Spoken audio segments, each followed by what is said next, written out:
We're going to take a break from Abraham for a few weeks, and I thought we'll look at some of the things that Jesus talked about in the Sermon on the Mount. And this week we're going to look at these 3 verses in Matthew, salt and light. Now the sermon, we've done a series on the Beatitudes, which precede this passage, which we spent some amount of time on. And of course, and that's a major part. Blessed are the peacemakers, etc. Blessed are the poor in heart. But there's a lot more in the Sermon of the Mount, with these small phrases. Although they're only a few verses long or a few words long, they've got so much teaching in it. And really, I often think this Sermon on the Mount tells us about the kingdom of heaven.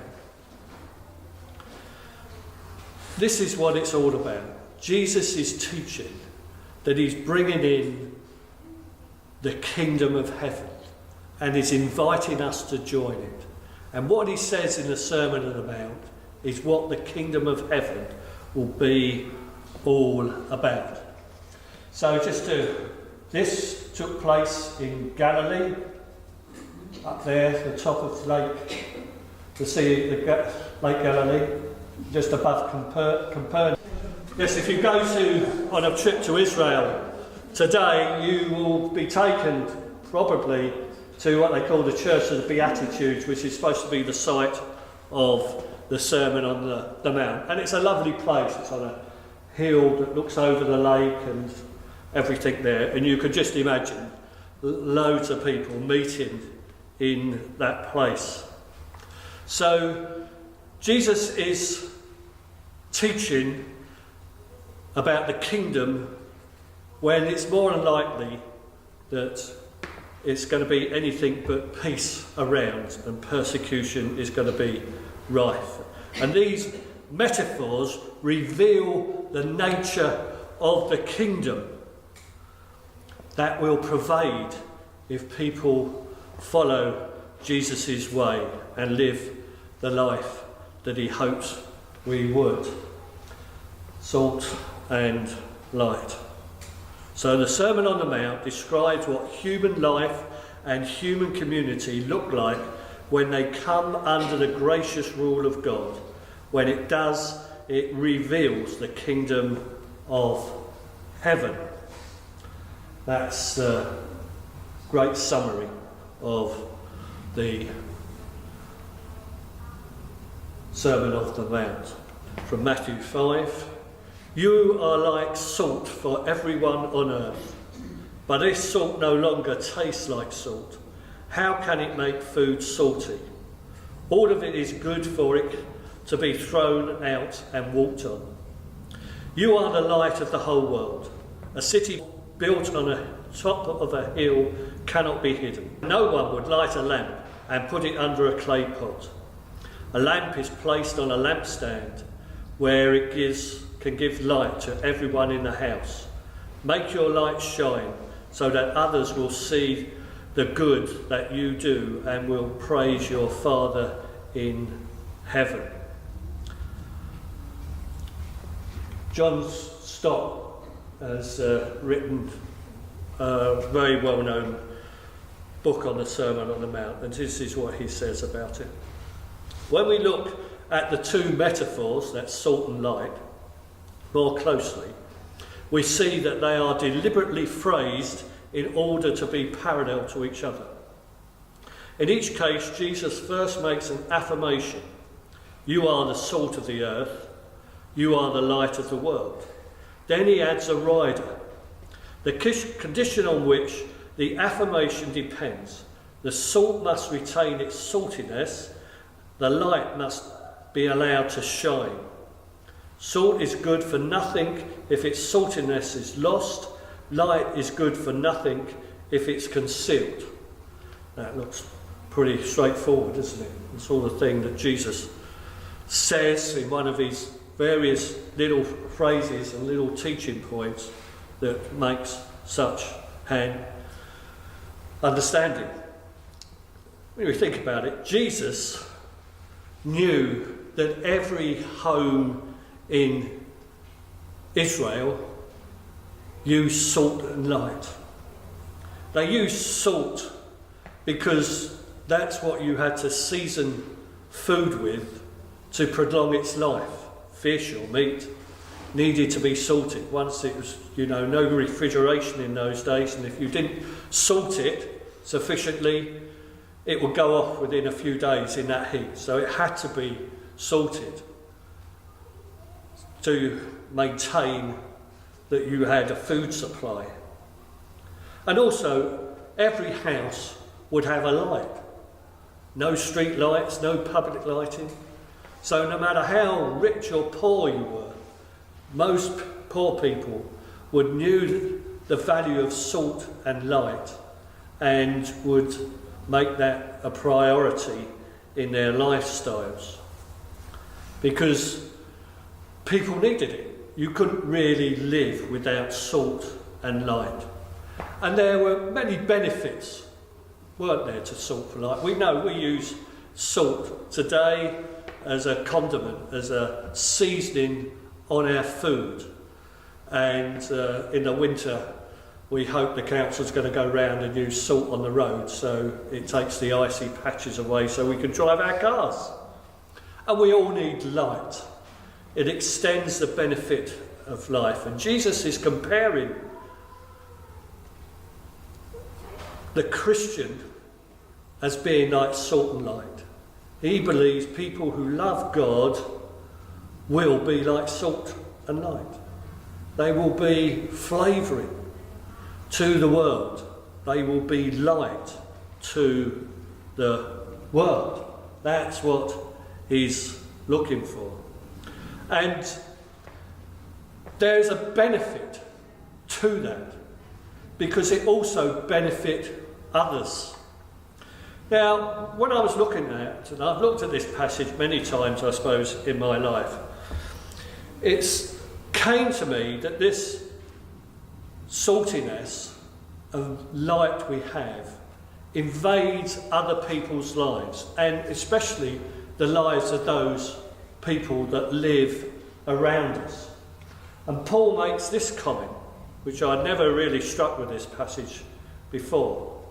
For the unbelieving husband has been sanctified through his wife, and the unbelieving wife has been sanctified through her believing husband.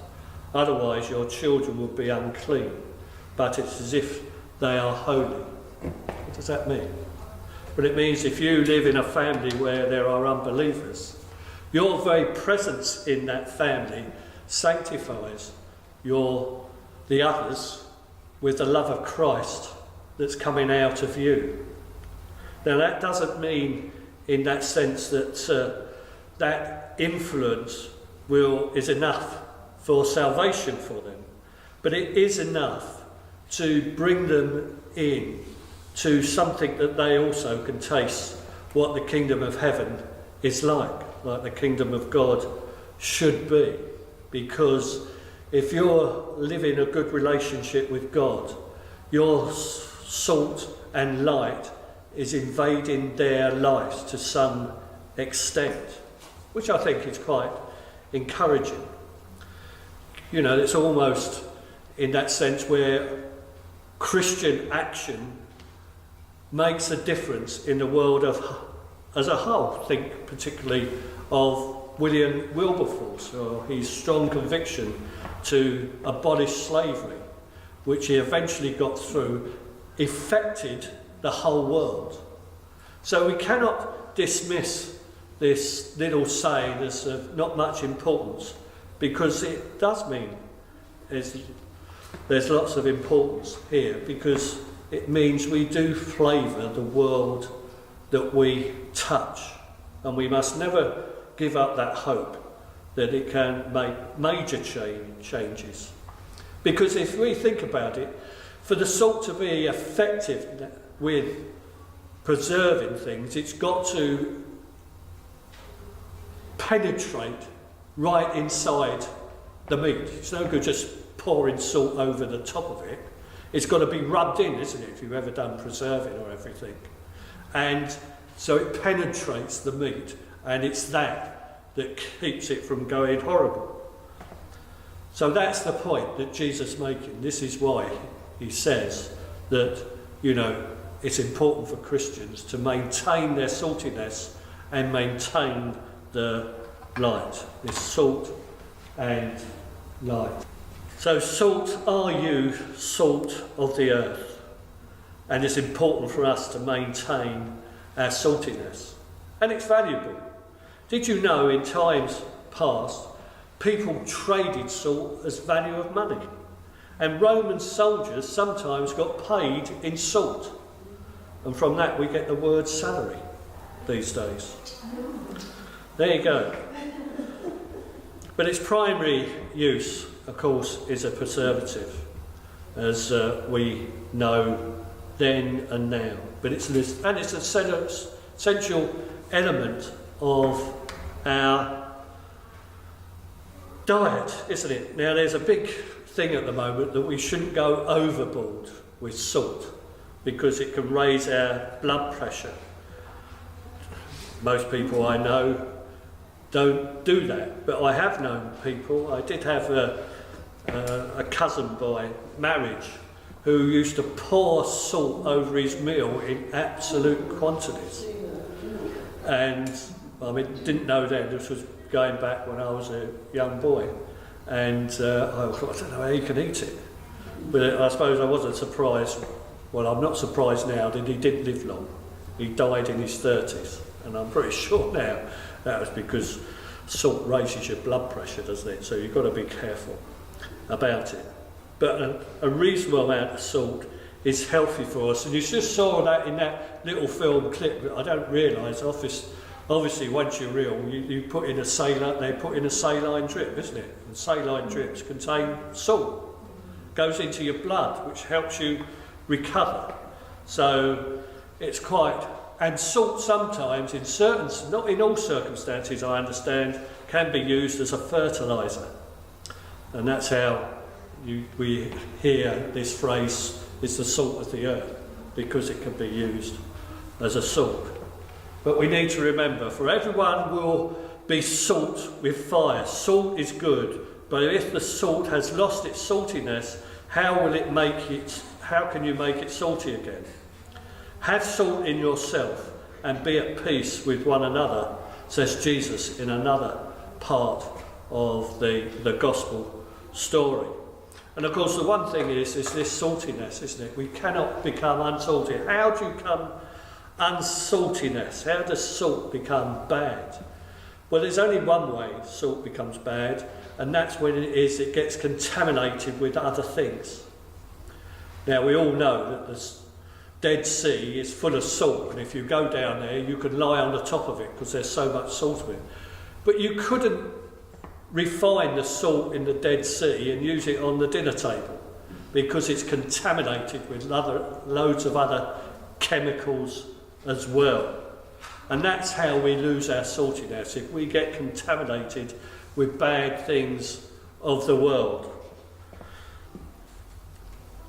When we don't follow God's way and venture into areas of life that's not good for us, for instance, if we wander into the life of pornography, then we lose our saltiness and things like that.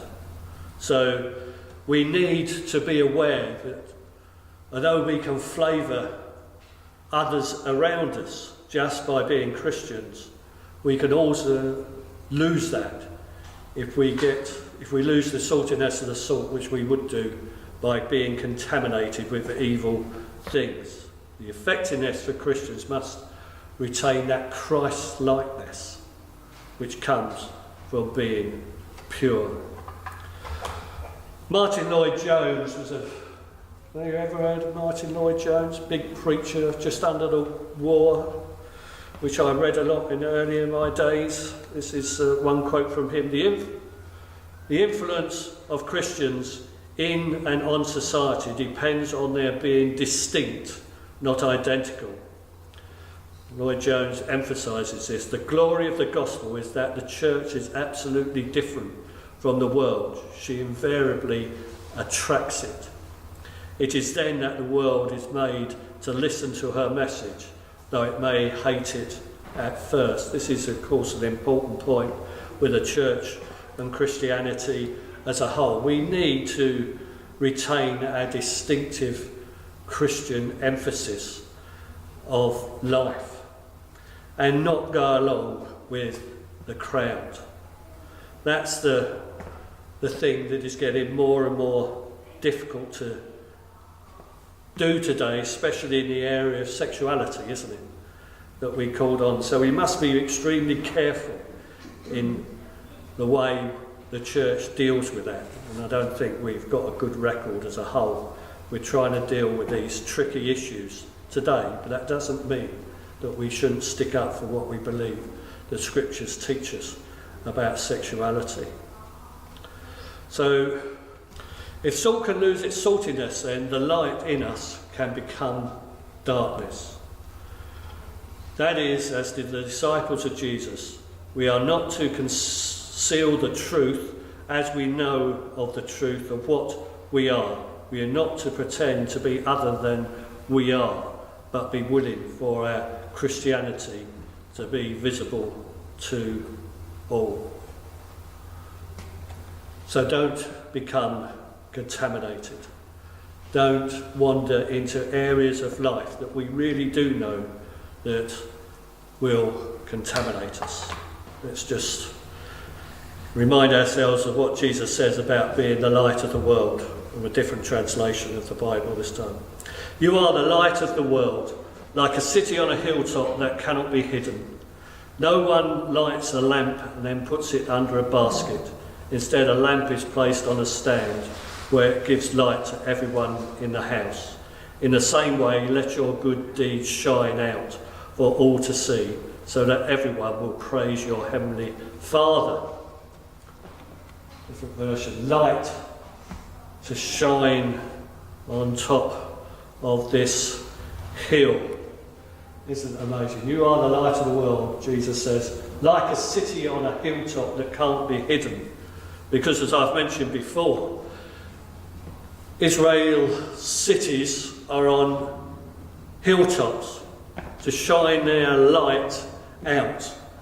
And if the city's on a hilltop, you can see it for miles, much more than what you can if it's hidden in the valleys. That's the point that Jesus is making. And it's because, in that sense, our lives should be like a light to all others. We shouldn't want to walk in darkness or keep ourselves, our faith, hidden for others. This is what Jesus is talking about. Our works, our lives as Christians should be seen and noted by others. Light is a communal biblical truth, isn't it? Our light needs to shine. And that's what Jesus did. His life shined and attracted others. People knew what he thought and believed. And that is the same for us today. Salt and light have one thing in common. They both give and expend themselves, and thus are the opposite of any kind of self-centred religiosity. So, we have to think, if we're not shining as a light, what else are we doing? We are spreading darkness, and that's not good. The function of, if you like, in another way, if we look at it in another way, with this way that Jesus describes it, salt is in many respects a bit negative because it prevents decay, whereas light permeates the darkness and brings life. Everything needs light to grow, isn't it? So Jesus is saying this also, that in this little metaphor that he uses, this little story that everybody understands, that we need to bring light in order that life will grow in goodness. John Stott again. So Jesus calls his disciples to exert a double influence on the secular community, a negative influence by arresting its decay, and a positive influence by bringing light into its darkness. For it is one thing to stop the spread of evil, it is another to promote the spread of truth, beauty and goodness. I quite like that. It's one thing to stop the spread of evil, but it's another to promote the spread of truth, beauty and goodness. Now you all know I'm not a connoisseur, but I quite like looking at art. Whenever I have the opportunity, I like going to art galleries to study art. And one of my favourite paintings is this one. Anybody know what it is? It's Monet's, isn't it? Quite right, it's Monet's Lily Pads. And Monet, Claude Monet. He was one of the first Impressionists. And if you go up close to an Impressionist painting, you don't see a lot of detail. It's all put on with oil paints in blobs. But as you go away from, this is not a very high definition picture, but when you see this in the room, you see that these little blobs of paint, and it doesn't look good, but the further you go back, up to a certain point, obviously, you'll notice the beauty of it. And it's a beautiful painting because it's the way he uses light. All the commentators on art describes Monet's gift of bringing to life the painting the way he puts the light paints into it, the white. And that draws out the beauty of the paint. There's a closer up look at it, and you can see it here with these daubs of white, and the pastels is used, that nearly white, in the thing. That's what brings the painting to life. So remember, there's been some good programmes on the telly about art these days. BBC 2 and BBC 3 are running art programmes, and even ITV on Channel 3. Look out for it. But we look, don't we, at light. When we think of light, we always think of Jesus' light of the world.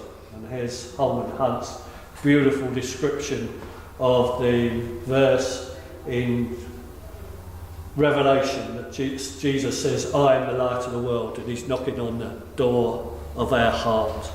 And that's another one where it's the light in the painting that accelerates the beauty and the truth of it, of light walking into darkness and making and turning things good, because light will always overcome darkness. If you go into the darkest room with just the smallest candlelight, you will see everything. Just amazing, isn't it? We need to recognise that you are the light of the world because light penetrates darkness, and that's what it is. Right, here's a verse from the letter to the Philippians in the Message version about our need to go out into the world uncorrupted. Go out into the world uncorrupted, a breath of fresh air in this squalid and polluted society. Provide people with a glimpse of good living and of the living God. Carry the light-giving message into the night, so I'll have good cause to be proud of you on the day that Christ returns, says Paul. You'll be living proof that I didn't go to all this work for nothing. There's Paul encouraging us to be light, to go out into this world. How do we hide our light? Well, we hide our light by not talking about our love of Christ, our life with Christ. We hide our light when we go along with the crowd, when we should know we shouldn't do that. We hide our light when we deny that Jesus is the light of the world. We hide our light by letting our sin dim our light. We hide our light by not explaining the light to others or ignoring the needs of others or denying the truth as we know it. In these ways we shut out the light, and the light will dim in the world. And we've all got a point to play on that, I think, is to shine brightly and be salty and flavour those around us as best we're able, because that's what Jesus was asking us to do when he asked us to be salt and light to the world.